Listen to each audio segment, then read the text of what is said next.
Hello, hello, hello, and welcome back to the Mindful Insights podcast. My name is Jen. Also, you might be watching this on YouTube. I'm just trying to get my content out in as many places as possible. Anyway, this is the podcast audio with slides as a video. So today I wanted to go back and talk about 3 quotes from the previous article, which was how to maintain compassion for unconscious people as you awaken. So these quotes were pulled from that article, and if you want to go back and look at the article or read it or go back and listen to the podcast, you can go ahead and do that. Otherwise, I mean, it's pretty good standalone too. So again, my name is Jen. I'm with innerworkcoaching.life, and this is the Mindful Insights podcast. So let's go ahead and get started. The first quote that I want to talk about from this article is, redefining your idea of love means redefining your relationships or potentially letting them go. Now, I want to talk about this redefining your idea of love concept, because this is something that I have spent probably the last 6 months or so doing. You know what? Probably the last 9 months or so doing, if not a little bit longer. And it has been quite a journey, because I was shown things. I literally was shown things in my everyday experiences that pointed me into the direction of redefining what love means to me. So one example that I have is where, okay, I'm not gonna get too into gory detail, but people that were supposed to love me, I guess would be one way to put it. I was sick and I had to go and finagle a way to get my car over to a friend's house so that he could put a new starter in it. Well, because it needed a new starter, it obviously wasn't starting, so I had to push start it. It was a stick shift. So I had to push start it. Problem was, I was sick. I'd been sick for days. I wasn't able to really even talk well because my throat was so sore, and so my breathing was all labored, and it was just terrible. So I left the house, and the people that I referred to at the beginning were standing outside and watching me push this car, knowing that I'd been sick for the last couple days, and not helping, not offering any help, anything like that. They later tried to turn it around and say, well, you didn't ask, but that's a whole different discernment issue. Anyway, so I finally managed to get the car push started by my damn self, and and the next problem was that I had to stop at the gas station down the hill to put gas in the car so that I could even make it to my friend's house so that he could fix my car. So after that, I pulled into the gas station.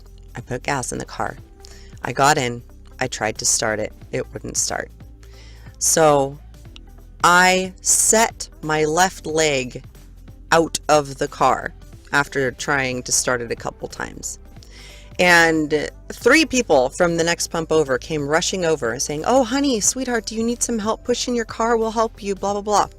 I didn't even get my whole self out of the vehicle. So this was the kind of evidence that life, the universe, whatever you want to call it, source energy, was showing me. This is the kind of evidence that I was being presented with as I was redefining what love means to me. And I found that as I continued to redefine various different aspects of what is loving behavior and what is not, more and more people that I had been in relationships with from, I now call it my old life, they were not behaving in ways that I would consider loving. So this led, I mean, it was a whole big thing, but essentially, after gaining some distance, I was also shown even more validation and evidence from the universe. Like, some of the experiences that I've had recently have been so heart-opening and so just impressive and emotionally mature and healthier, so there's a lot to be said for when you begin to change your perception around love. You can begin to pick apart what is codependent and what is manipulative and what is actually true love and acceptance and caring.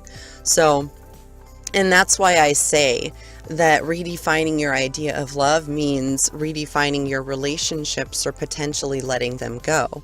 Sometimes it happens that you step into such a different dimension of consciousness from the people that you were associating with before that you just can't even line up in conversation properly anymore. And that does happen. So the way I see that, and dimensions are not things that can be seen. Every time you make a choice, you are choosing a different dimension and you're splitting off into two different timelines. And this happens infinitely. It boggles the mind if you think about it too much, but every time you make a decision, and you can actually anchor things into your future by projecting like worry or something. So really, it's best to just remain non-judgmental and try to remain as neutral as possible, which is kind of challenging while you're redefining love, because you tend to, if you've been treated negatively at all, then you tend to kind of freak out about it for a little bit, or at least I did. And it was really difficult to deal with. It was really challenging.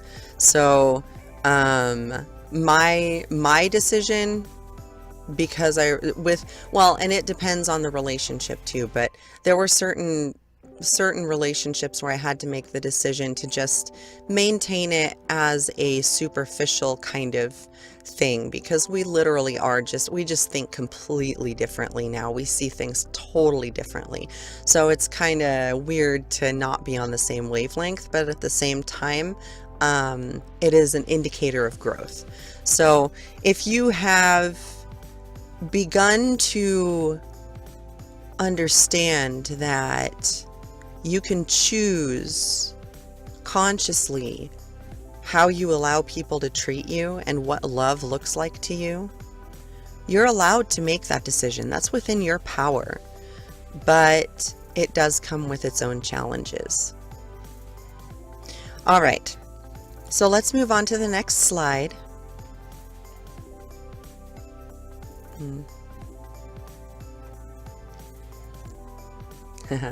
I like this one. I like this slide because it's got a bunch of, I think they're paragliding or something, but it looks like a lot of fun and it's really cool looking anyway. So the quote is, "Be yourself, truly. Connect with your spirit, your inner being, your soul. Trust your intuition, and remember that you are the only person who is with you for your entire life."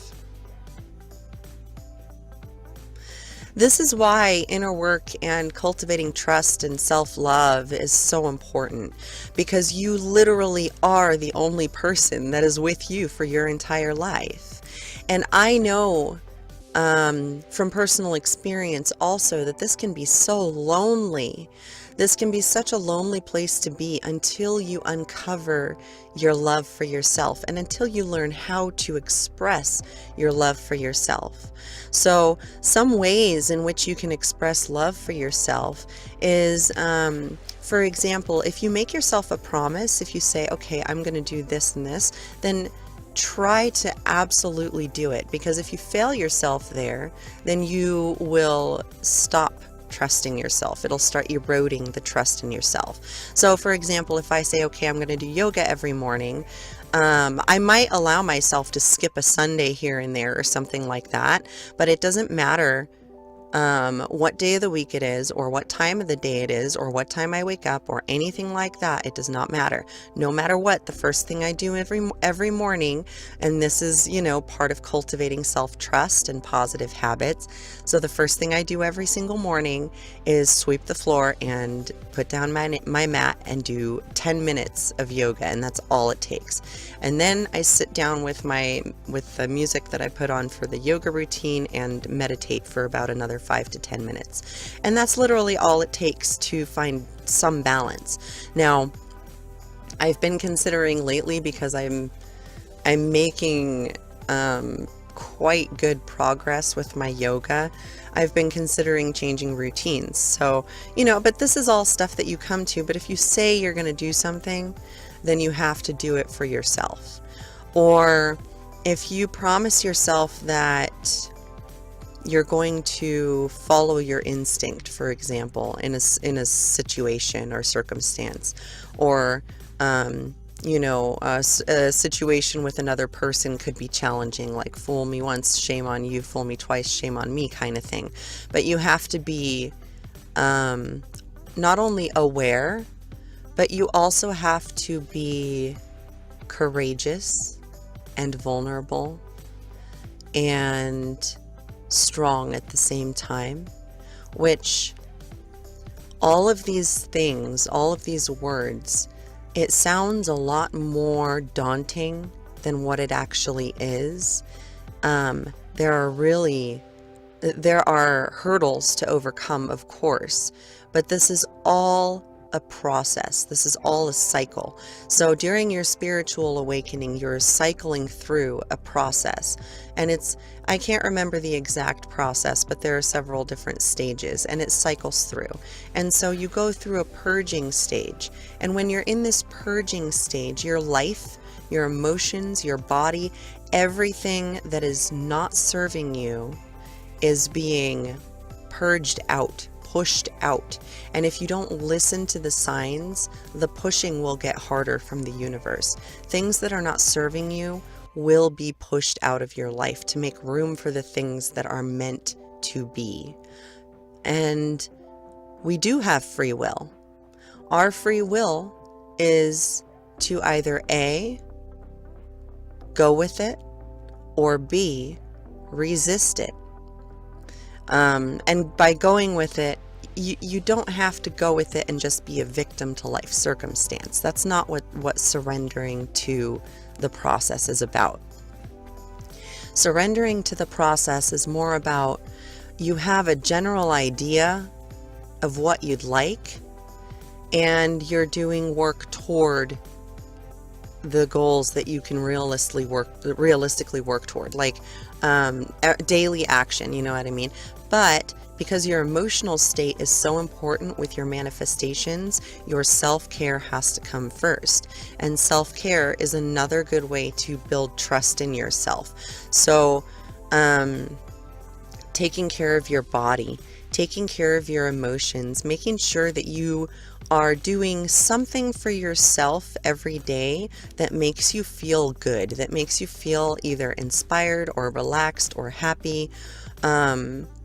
I like to sing a lot, so I'm singing pretty much all the time. I gotta practice anyway too, and I need to quit with my stupid nicotine addiction again, which is an ongoing cyclical. This is what I am meant to master, is the addiction cycle. So anyway, that's one of those things, like the biggest challenge in your life, I read this or heard this somewhere, the biggest challenge in your life, personal challenge, inner challenge for you to overcome, is part of your life's purpose to overcome. So, and that's why it tends to seem so difficult. And so just like, man, I already did this. I mean, I've quit smoking nicotine like 8 times now. So it's one of those things where it's really easy to fall back into old habits, So you really have to, and that's the other thing, is building trust in yourself, right? So the cycles are okay. It's okay to be in the cycles. We're trying to slowly wobble our way out of the cycles, right? And to ease our way out, not cut everything off cold turkey, because that's just really kind of traumatic in and of itself, unless that works for you. Everybody has their own, things that work for them. So, take what resonates and leave the rest. But this is just what has worked for me. So, and for, other people that I've come across and had discussions with. But it's a gradual process, and it's all cyclical. So if you're going through a cycle of some kind, the more aware you are of the cycle itself, and the more aware you are of what your triggers are, or of what the triggers are, the more likely you are to actually make the decision to back away from that particular thing, whatever it might be. It doesn't have to be nicotine. It could be something else, you know what I mean? It could be something like sugar or sex, or, anything that makes you feel a desperation.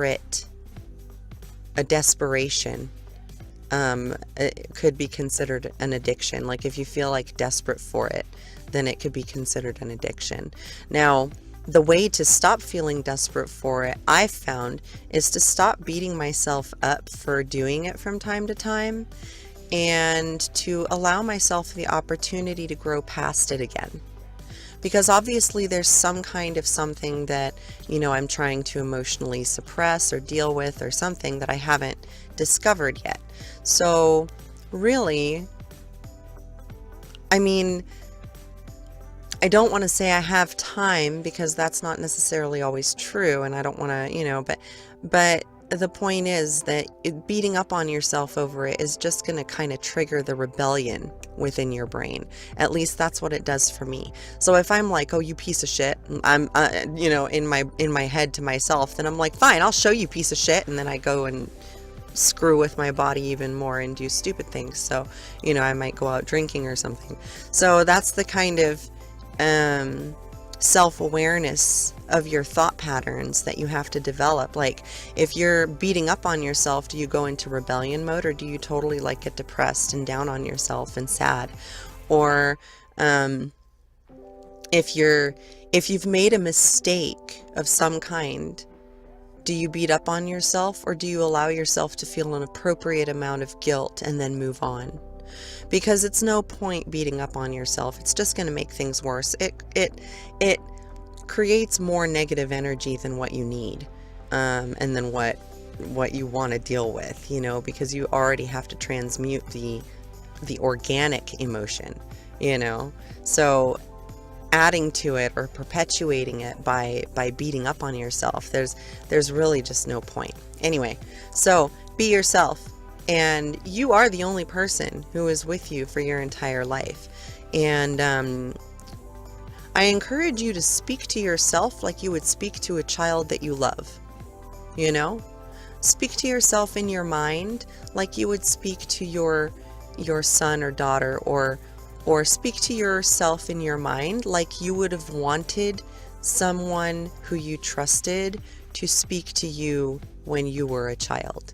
You can do that within your mind and start to cultivate more positive thinking habits. And especially if you're like so many of us and fall into the trap of self-deprecating thought loops sometimes, this becomes easier and easier to avoid as you meditate, because it's easier to focus your thoughts after that and to quote unquote turn them down, so to speak. That's kind of how I've experienced it. Like, I can turn my thoughts down and just not think about anything. This becomes easier and easier the more I meditate. So that's I'm working more and more through that, because I kind of slacked off for a little while, and that was not good either. But anyway, there's lots of inner work concepts that will help you. And your internal efforts will pay off externally so much, like so much. And whatever you do, as long as you are in integrity, you have the best intentions for yourself, for the universe or the world, and for everyone else, for the collective, and for others around you, then you should be fine, and you should avoid creating too much negative energy. So that's kind of my thought process on that. And this next one's going to be kind of long because I want to break it down. All right. I want to end this on a super positive note because there have been some triggered responses to some of my past videos, some of my more recent ones, and I don't ever post anything that I don't channel. And I do my channeling right now through automatic writing, which I've been doing. I used to do automatic writing and composing music as a child, and that was how I would tune in. And so I've been doing this for a long time, and I've just recently started purposely doing it. So when I get into the zone and I channel these messages and I tap in, it's like word vomit onto the page. Like I can't stop myself. My fingers just fly, and half the time I don't even fully remember what I wrote. So I go back and revise and make sure that my message is clear and that it's spoken in or written in the most loving possible way.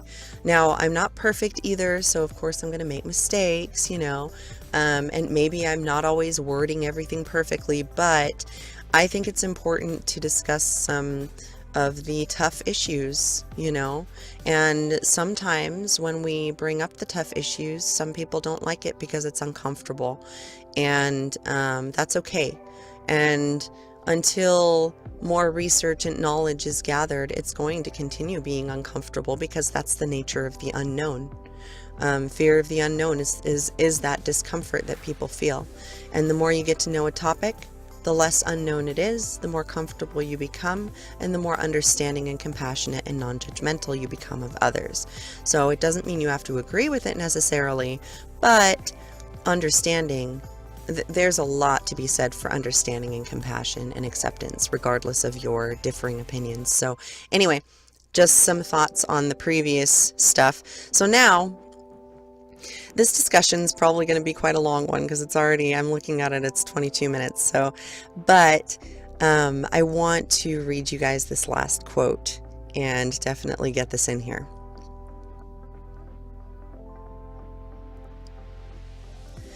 You are a unique, beautiful, and amazing individual with your own perfectly divine soul, connected to Source, connected to everything else, with the exact life experiences that you need in order to learn everything you must learn.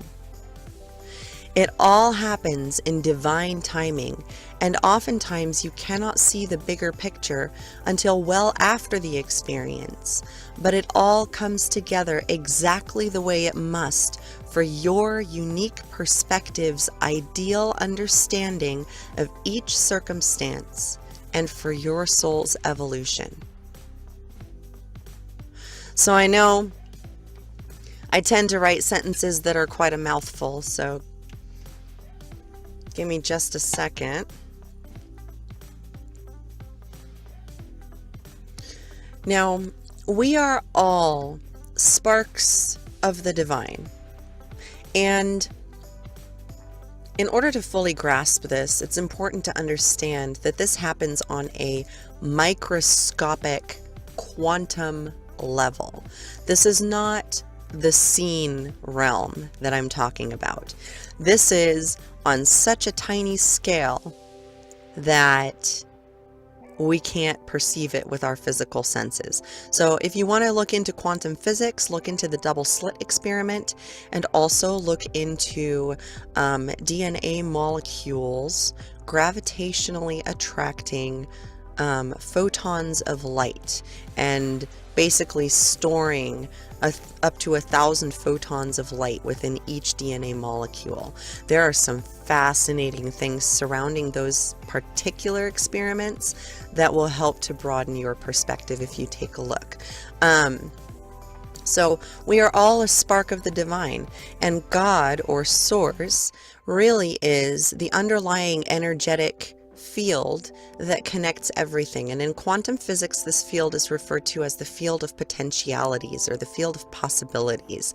And now we also understand that there are infinite possibilities within every moment, every decision you make, every thought you have, every direction that you go, whether you do it consciously or unconsciously, and every thought is a direction, which is why it's important to learn how to direct your own thought process. So your emotions are your indicator.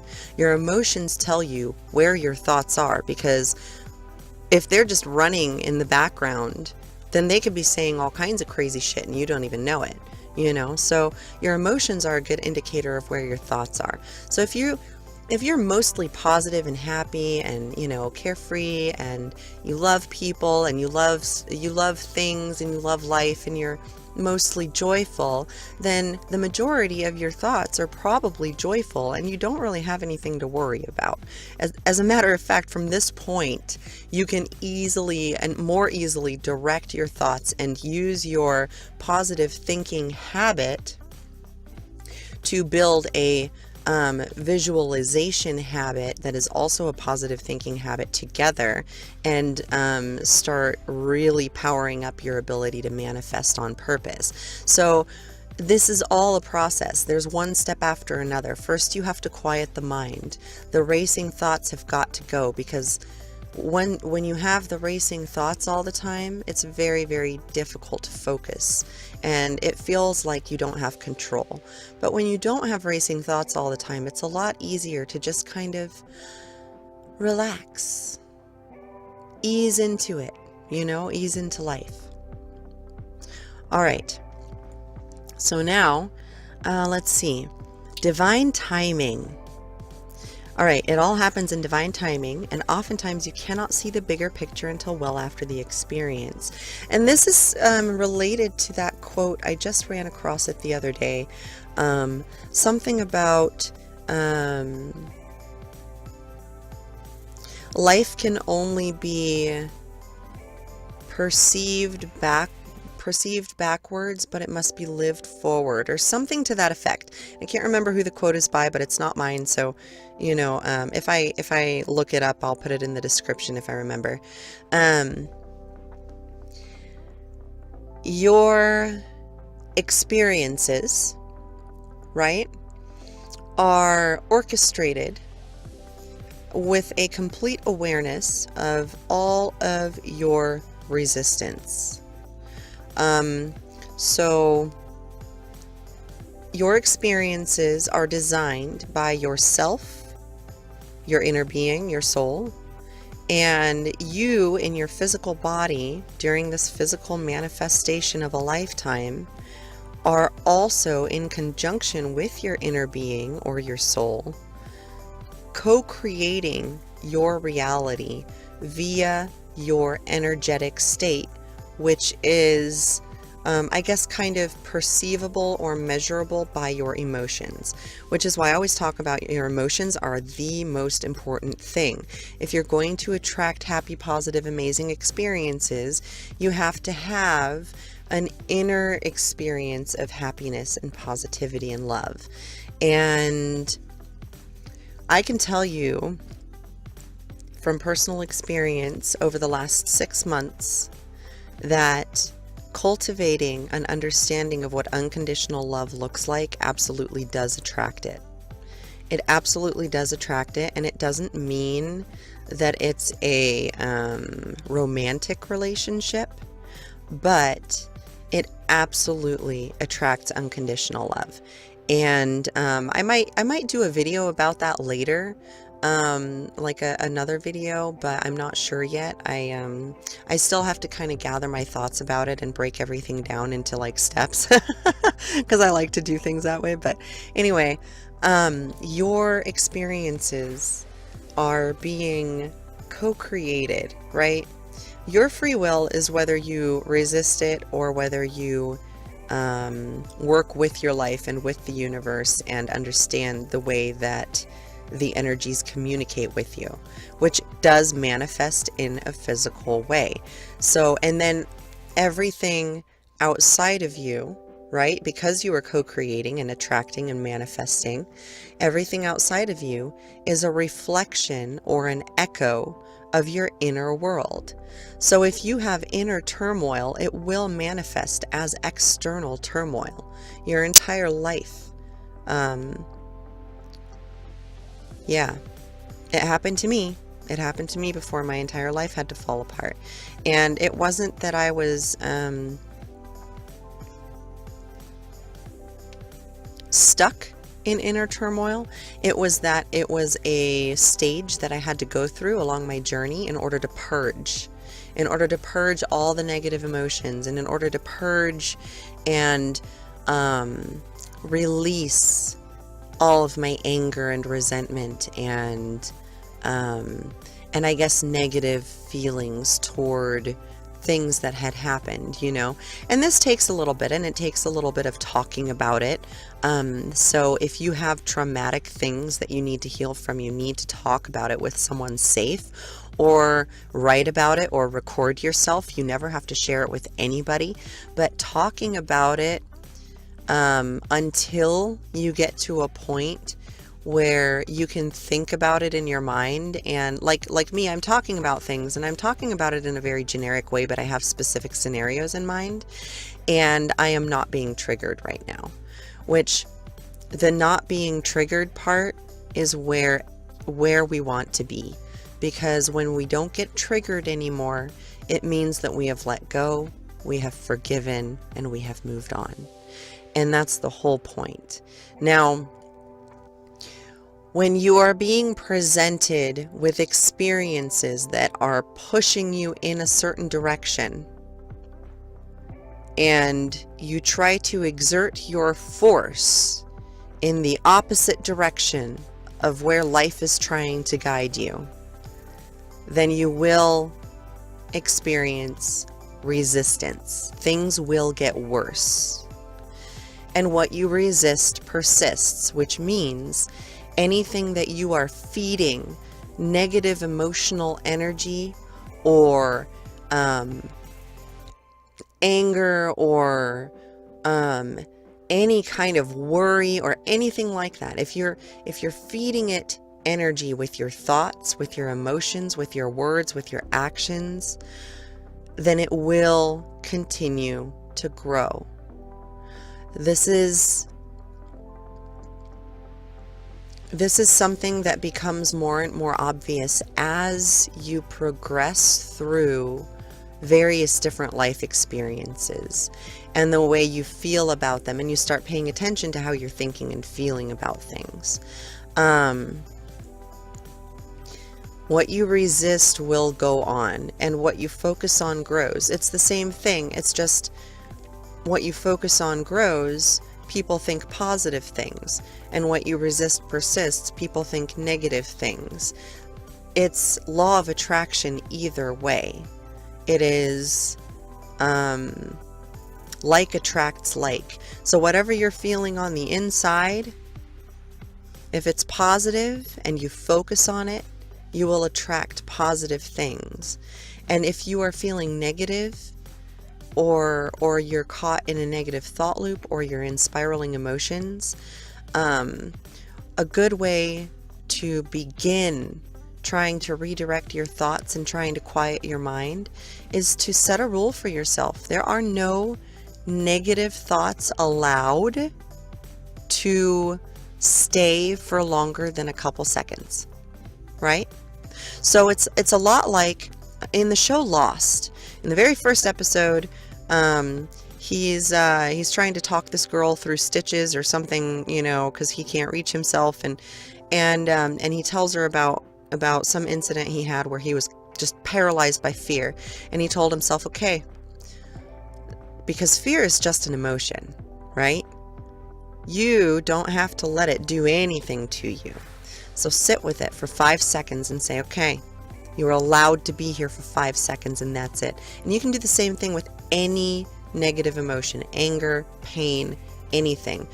Only allow it to kind of take over your body for long enough that you feel it in its entirety and you are able to kind of breathe through it and think about whatever it is that you are thinking about. Consider whether it's worth hanging on to, and if not, then figure out a way to release it. And as a general guideline, majority of the time, forgiveness of self or others is how you release the negative energies, at least a lot of them. So I hope that this kind of inner description thing helps you out in some way, shape, or form.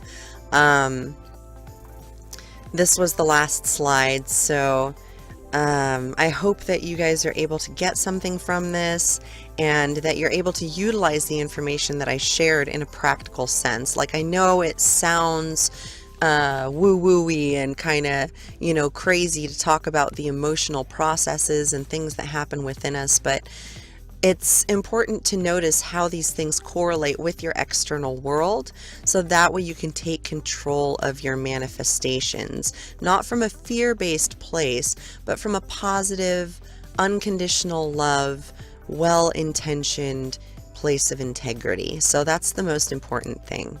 As always, namaste, and I love you, and I hope that you guys are having an excellent week.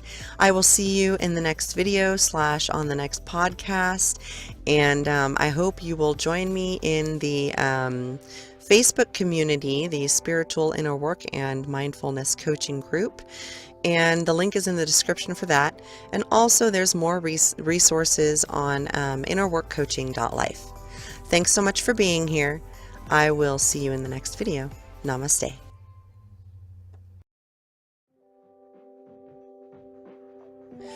Thank you so much for watching. No matter where you are on your journey, please take good care of yourself from within on all levels. If you'd like more guidance, please subscribe to my YouTube channel or visit www.innerworkcoaching.life for more content or to apply for one-on-one coaching. With unconditional love and light, I wish you an amazing week, and I hope to see you again for my next video. Namaste.